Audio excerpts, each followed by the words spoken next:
মনোনয়ন বাণিজ্যের অপরাধে সাবেক প্রতিমন্ত্রী ও জাতীয় পার্টির সাবেক মহাসচিব মশিউর রহমান রাঙ্গা এবং কুড়িগ্রাম-২ আসনের সাবেক এমপি পনির উদ্দিন আহমেদের বিরুদ্ধে মামলা করেছে দুদক।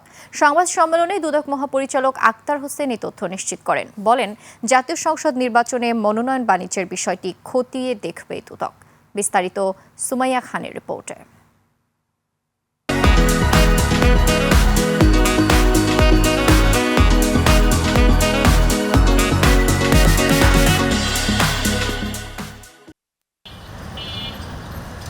জাতীয় সংসদ নির্বাচনে মনোনয়ন পেয়ে ভোটের মাঠে যুদ্ধের জন্য প্রস্তুত হচ্ছেন প্রার্থীরা। নির্বাচন কমিশনও ব্যাপক প্রস্তুত ও সতর্ক অবস্থানে রয়েছেন।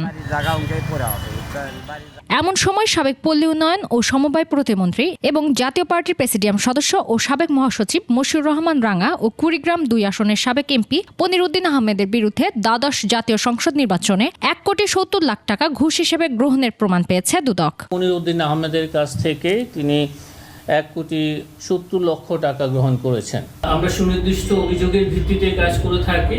সুনির্দিষ্ট অভিযোগ পেলে অবশ্যই সেই বিষয়গুলো এই সংক্রান্ত যে কমিটি রয়েছে তারা এই বিষয়গুলো নিয়ে কাজ করবে। এদিকে দুদক মামলার আসামি সাবেক গৃহায়ন ও গণপূর্ত প্রতিমন্ত্রী শরীফ আহমেদের বিরুদ্ধে চার্জশিট দিয়েছে সংস্থাটি। দুর্নীতি প্রতিরোধ আইন ১৯৪৭-এর সংশ্লিষ্ট ধারা এবং মানি লন্ডারিং প্রতিরোধ আইন ২০১২-এর ৪-২ এবং ৪-৩ ধারায় চার্জশিট দাখিলের সিদ্ধান্ত গৃহীত হয়েছে। সুমাইয়া খান, ২১ টেলিভিশন, ঢাকা।